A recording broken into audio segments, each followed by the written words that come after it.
Hello everyone. तो आज हम पढ़ने वाले हैं क्लास 12 के फर्स्ट लेसन को। इसका नाम है द लास्ट लेसन। इसके राइटर हैं अल्फोंसे डॉरेट। ये एक फ्रेंच नोवेलिस्ट है। इसमें कुछ कैरेक्टर्स हैं।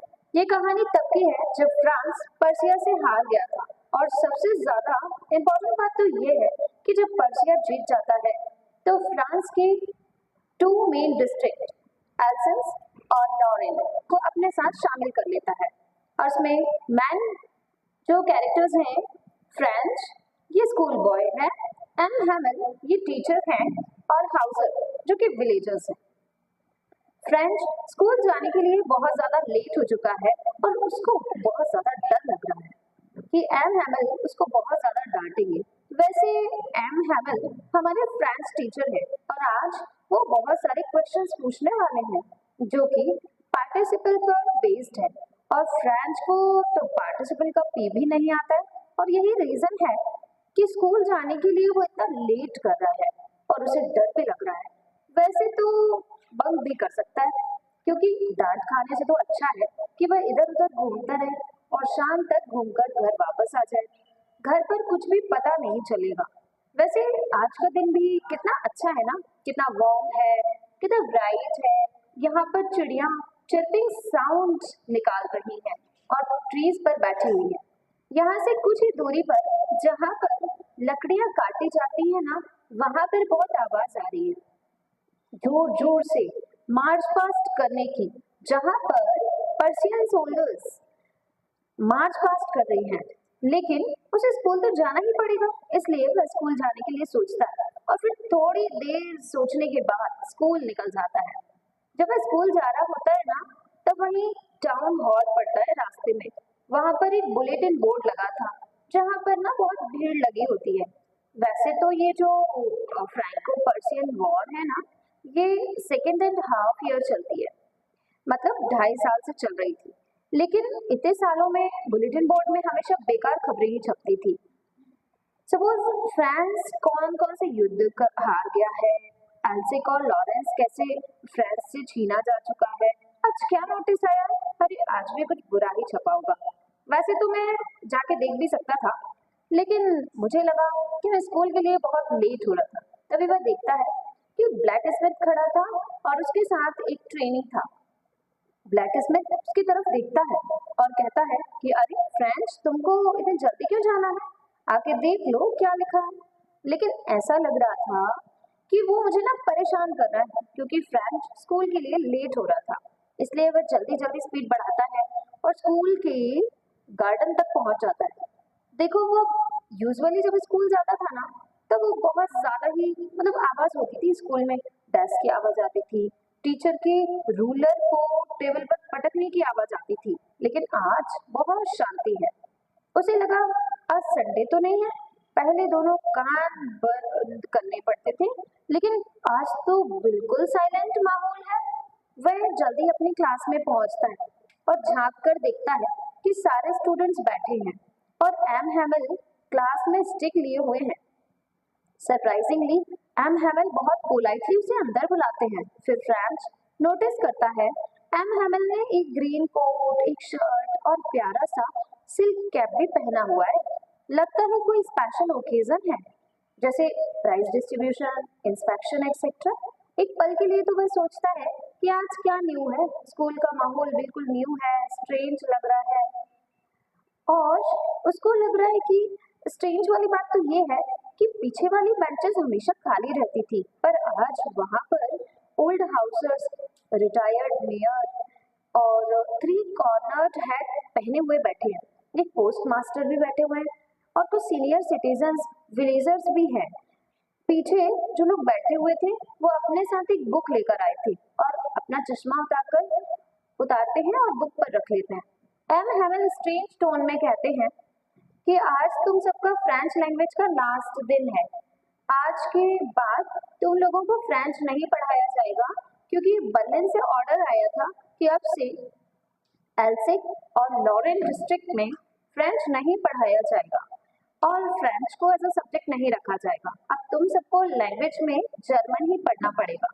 अब फ्रेंच को लग रहा है कि टाउन के पास वाले बुलेटिन बोर्ड में इतनी भीड़ क्यों लगी है, अब उसे फ्रेंच लैंग्वेज छोड़ना पड़ेगा क्योंकि उसे फ्रेंच लैंग्वेज पढ़ना और बोलना बिल्कुल नहीं आता।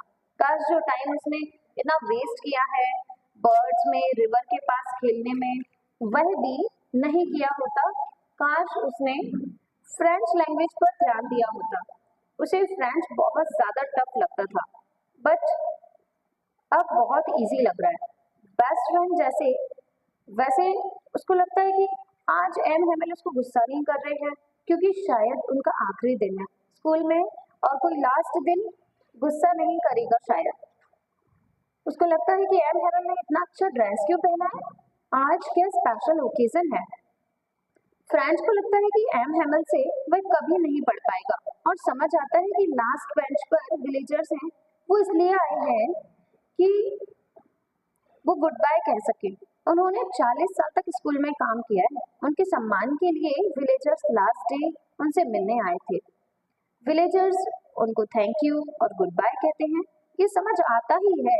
और तब तक एम हेमन फ्रेंड्स को बोलते हैं, चलो मुझे पार्टिसिपल के रूल्स के बारे में बताओ। वह खड़ा होता है और ट्राई करता है कि वह सही बोलने की कोशिश करेगा, लेकिन पहले ही डर जाता है क्योंकि उसने ठीक से पढ़ा ही नहीं है। तो वैसे तो उसे डांटते जरूर, पर आज वो डांटते नहीं है, बल्कि कहते हैं कि आज मैं तुमको डांटूंगा नहीं। तुम कहते थे ना कि मैं पढ़ कर आऊंगा, सब सीख जाऊंगा, लेकिन देखो आज तुम अभी भी सीख नहीं पाए। एल्सिक और लॉरी, डिस्ट्रिक्ट की एक प्रॉब्लम है और कल से अब तुम फ्रेंच को नहीं पढ़ोगे। कल से जो लोग तुमको और तुम्हारे ऊपर कल से जो लोग तुमको और हमारे ऊपर रूल करने आएंगे, उनके पास पूरे अधिकार हैं कि वो तुमको कह सकें कि तुमको तुम्हारी लैंग्वेज ही नहीं आती। इसमें गलती है मेरी और तुम्हारे पेरेंट्स की, क्योंकि मैंने और तुम्हारे पेरेंट्स ने बिल्कुल ध्यान नहीं दिया। तुम्हारे पेरेंट्स का तो सोचना था कि तुम मिल में जाकर काम करो, पैसा कमाओ। कई बार मैंने भी तुमको गार्डन में पानी देने के लिए भेज दिया। अगर मैं नहीं भेजता तो तुम शायद खुद सीख जाते। कभी कभी जब मेरा फिशिंग करने का मूड होता था तो मैं ही तुमको छुट्टी दे दिया करता था। तो मुझे भी ब्लेम किया जा सकता है। और फ्रेंच दुनिया की बहुत ब्यूटीफुल लैंग्वेज है और इसे हम सबको बचा कर रखना चाहिए। हम इसे ऐसे ही नहीं खो सकते। जब भी किसी एरिया में लोगों को कैद किया जाता है ना, जब उनके पास उनकी अपनी लैंग्वेज होती है ना, तो वेपन की जैसी होती है। हमारा अस्त्र शस्त्र जो है हमारी लैंग्वेज होती है। ऐसे में हमें अपनी लैंग्वेज में पकड़ रखनी चाहिए। तभी प्रिजन से बाहर निकलने की जो चाबी है वो हमारे पास होती है, ताकि हम एक दिन आजाद हो सके। फिर एम हेमल ग्रामर की बुक खोलते हैं और लेसन पढ़ाना स्टार्ट कर देते हैं। और ये पहली बार होता है जब फ्रेंच को सब कुछ समझ में आ रहा था।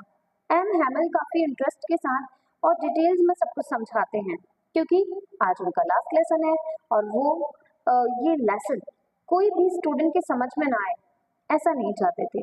तो एम हेमल को जितना भी पता था, जितना भी नॉलेज था उस लेसन के बारे में, उन्होंने वो पूरा समझाया। उन्होंने ग्रामर सेशन कंप्लीट कराया और उसके बाद राइम सेशन भी कंप्लीट करवाते हैं। फिर एम हेमल कॉपीज लाते हैं और वो जो कॉपीज हैं उन हर एक कॉपीज में लिखा हुआ होता है फ्रांस एल्सिक, मतलब जो एल्सिक डिस्ट्रिक्ट है वो हमेशा फ्रांस का रहेगा। और फिर सारी कॉपीज को डिस्ट्रीब्यूट कर देते हैं। तो टेबल पर रखा जाता है कॉपीज को, जब ऐसे लगता है जैसे फ्लैग रखे हुए हो, रॉड से कनेक्टेड हो। इसके पास पूरी क्लास बिल्कुल साइलेंट होती है। पूरी की पूरी क्लास ना बिल्कुल साइलेंट हो जाती है और कॉपी में लिखने लगते हैं सबके सब। इस मोमेंट पर बहुत ज्यादा साइलेंस था और सिर्फ पेन से लिखने की आवाज आ रही थी। इसी बीच क्लास में होती है एक मॉस्किटो की एंट्री, लेकिन इस बार और भी स्टूडेंट की बिल्कुल और भी स्टूडेंट्स ना इस पर ध्यान नहीं देते। क्यों नहीं देते? क्योंकि सब का मन पढ़ने में लगा हुआ होता है, सब लिख रहे होते हैं बहुत ध्यान से। लेकिन पहले जब भी कोई इंसेक्ट आता था ना, तो पूरी क्लास का ध्यान उसी पर रहता था और सब चिल्लाने लगते थे। पर आज किसी ने ध्यान नहीं दिया। सभी एम हेमल के लिए बहुत ज्यादा अटेंटिव थे। और एक बार आज तो कुछ पिजन क्लास के ऊपर बैठे हैं, वो भी आवाज नहीं कर रहे थे। ऐसा लग रहा था कि वो भी एम हेमल को सुन रहे हो। फिर फ्रांस को लगता है कि क्या जर्मन्स इन कबूतरों को भी बोलेंगे कि वो अपना लैंग्वेज चेंज कर दे। जैसा कि वो हमें फोर्स कर रहे हैं कि हम लोग फ्रेंच छोड़कर जर्मन बोलना स्टार्ट कर दें। फिर मैं एम हैमल को देखता हूँ तो ऐसा लगता है वो सबको बड़ी गौर से देख रहे होते। वो देखते हैं कि इन 40 सालों में क्या क्या बदला है। अब अनफॉर्चुनेटली उनको ये स्कूल छोड़ के जाना, फिर मैं भी नोटिस करता हूँ कि आखिर इन 40 सालों में क्या क्या बदल गया है। मैं सोचता हूँ कि 40 सालों में ज़्यादा तो कुछ नहीं बदला है, बस जो मेरे सामने डेस्क है, चेयर है, ये थोड़े पुराने हो गए हैं। 40 साल पहले जो मैंने वॉलनट ट्री का प्लांट लगाया था ना, वो भी बड़ा हो गया है, वो ट्री बन गया है। और होपवाइन प्लांट भी बड़ा होकर स्कूल की रूफ तक आने लगा है। इन 40 सालों में ज्यादा तो कुछ नहीं बदला है। राइटिंग सेक्शन के बाद लेसन ऑफ हिस्ट्री होता है और फिर आता है फोनिक्स, जिसको सारे बच्चे रिसाइट करते हैं, फ्रेंच अल्फाबेट को। फिर मुझे सुनाई देता है कि एम हैमल की जो सिस्टर है ना, वो अपनी पैकिंग करके निकल रही होती है क्योंकि उनको एल्सिक छोड़कर जाना था। फिर चर्च का घंटा बजता है और क्लास ना खत्म हो जाती है। मैंने देखा कि जो सोल्जर्स मैंने सुबह देखे थे वो सभी वापस आ रहे होते हैं, वो भी ढोल के साथ। फिर उसने देखा कि पीछे जो विलेजर्स बैठे हुए थे वो सब खड़े हो जाते हैं और हैमल की रिस्पेक्ट के लिए पहले तो ओल्ड हाउसर अपना चश्मा पहनते हैं और खड़े होकर बोलते हैं। लगता है कि वो बहुत ज्यादा सैड है। एक तरफ बड़ा फनी सा लग रहा था कि इतने बड़े होकर रोने जैसा फेस क्यों बना रहे हैं ये सब, लेकिन एक तरफ फ्रेंच भी एम हैमल को लेकर बहुत ज्यादा सैड है। फिर फ्रेंच बोलता है आई आई आई, लेकिन कुछ बोल नहीं पाता। फिर फ्रेंच हाथ में चौक लेता है और बड़े अक्षरों में लिखता है वी वर द फ्रेंड्स। इसका मतलब होता है लॉन्ग लाइफ फ्रांस। फिर एम हैमल हमारी तरफ टर्न नहीं होते हैं, वो एक्चुअली वॉल की साइड ही थोड़ा सा बैंड हो जाते हैं और बताते हैं कि वो जा रहे होते हैं।